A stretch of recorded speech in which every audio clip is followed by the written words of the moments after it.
I'm afraid that we're not doing what we need to do currently in society to get these kids prepared to really be competitive in life.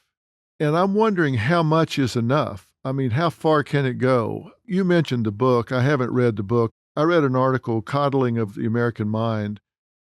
It was in the Atlantic. It was by Lukanoff and Haidt. Is it Haidt? Yeah, and that's taken from the book. Yeah, okay. It's Haidt. So I want to give them full credit for some of the things Mhm. I'm going to quote here because they did that research, not me. But I thought it was an excellent article. They report in there that in 1214, Jenny Suk, a Harvard professor, reported that a law student was asking professors not to teach rape law and not to use the word, quote, violate regarding the law. Not violate about rape, but just not violate law because those were triggers. The word violate was a trigger. So they were saying, don't use the word violate the law. It makes no sense. And listen, if I'm missing the point here, somebody tell me. I can learn. I can learn, but if you're talking about, I'm going to cite you because you violated the law, well, you can't say that anymore. I'm going to cite you because you broke the law, but you don't say violate the law. That just seems to me to be getting a little too sensitive. Laura Knipsis at Northwestern University wrote about sexual paranoia and had a Title IX complaint filed against her. I think as long as we're allowing students to decide what the trigger warning should be, we're gonna be in trouble because there's gonna be no end to this. It's going to be, "I didn't like the way you said my name." In this article, I also read that it was inappropriate to ask somebody where they're born. Yeah. I mean, how do we know what's going to trigger anybody at any given time? I think if there was some kind of standard trigger warnings about things that are, really um, kind of universally upsetting that we could agree on, that maybe we could agree on this. But I think allowing students to just say, I didn't like that, therefore this teacher needs to be fired, is a pretty scary time that we're in. Well, they moved to recall, I don't know how far it got, but they moved to recall the school board in San Francisco because they were wanting to take the names Washington and Lincoln off of the schools up there throughout the Bay Area. I think it's on multiple schools. And they said, yeah, A, we don't think you should be doing that. But B, if we should it really be the priority? So I did a little bit of looking during the time that they were focused on that. And in 2019, Joe Concha, a columnist for The Hill, reported that there were 70,000 lives lost to drug overdose. In 2020, it was up 45%. And they studied 190 million ER visits from April of 1920 to October 1920. The Journal of the American Medical Association Psychiatry edition said opioid deaths were up 29%. And I kind of wondered what the situation was up in the Bay Area. And opioid deaths there doubled during that time period. And it kind of made me wonder if they shouldn't have been focused perhaps on teaching in the schools about the dangers that were on the streets in the Bay Area instead of what was on the school buildings Mhm. in the streets at the time. It just seemed like priority wise, I just wondered if we've just gotten so focused on a social sensitivity that we've forgotten about saving lives. We've forgotten about preparing students again for the real world. I'm not getting into the debate of whether or not Abraham Lincoln and George Washington are the dregs of society or not. I mean, you can make up your own mind about that. But it just seemed to me, was that the most burning issue when opioid deaths had doubled during that same period of time? If that school board had taken time to focus on that. I wonder how many hours they spent focused on getting those names off the building if they had taken those hours and focused on putting into the curriculum something to save these kids' lives.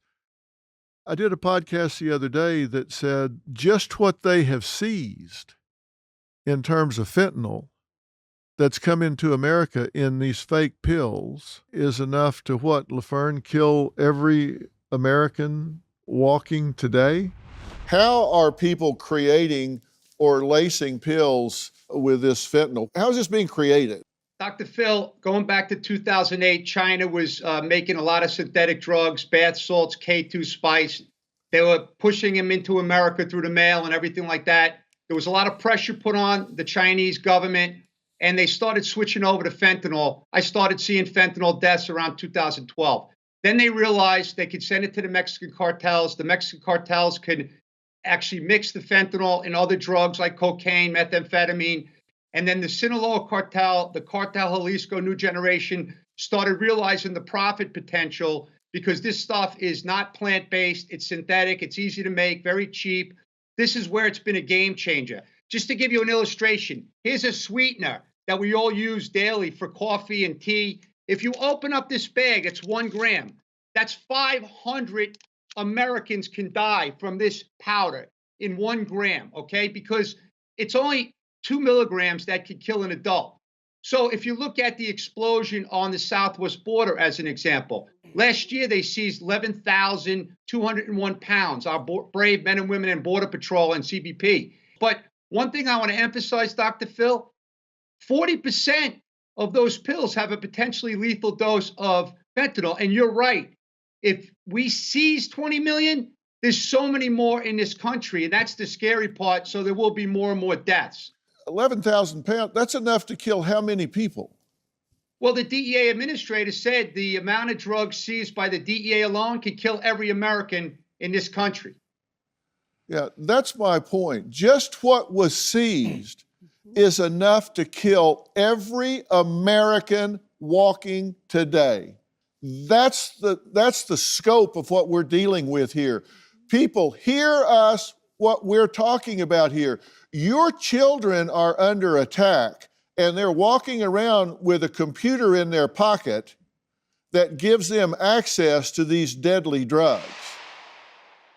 These fake pills that are on the street that are being sold on social media platforms are such a danger. Maybe they ought to be talking about that. That is a clear and present danger right now today. But they're not talking about that, but they're talking about trigger warnings and microaggressions like, where were you born? And look, I'm not in one of those affected classes, so I can't be completely empathetic with that. But at Brandeis University, Lukanoff and Haight reported that they were trying to do the right thing. And so they, on the steps to one of the buildings, they'd put on the face of the steps some trigger warnings on there about, things to just be conscious of this. Just don't do these things. And they got complaints in that even putting up the trigger warning was a trigger. So now the trigger warning's a trigger. Oh, gosh. They put up, aren't you supposed to be good at math? And I'm colorblind. And I understand that that's stereotyping. I get that. I'm not stupid. I get that. But the president had to get it taken off and issue an apology. The intention was good, but they said the trigger warning was a trigger. So it seems like the trump card is to say, I'm offended. Mm. So if you say I'm offended, then that's your trump card. If you say you're offended, then somebody has to react or you're blaming the victim. I mean, we're all offended every day by something different, right? So, but part of what you said before I thought was interesting, and I wanted to kind of weave it in terms of the fentanyl piece and taking a pill to just numb out. And I think part of what we're talking about here is this idea that you don't have to work through anything. I loved in the article when they talked about using cognitive behavioral therapy as a way to teach young people how to think about things differently. Because when you're reacting from an emotional place or something that offends you and you just act based on that, you're not actually going to either talk through or work through or listen or understand what somebody else is saying. And you just jump to this needs to stop. And the other thing that I wanted to say in terms of the safe space is even when people come into the treatment center and they say the words, I want this to be a safe place. I say, I can't promise you that because we can't promise that nothing's going to happen or that somebody's not going to say something that's going to upset them or trigger them. And these are people that have been traumatized, that are coming in for treatment. I mean, we can't guarantee people aren't going to be offended by something that somebody says at some point, whether it's a teacher or somebody else. So I think the oversensitivity to this is really gotten at an all-time high and kind of out of control.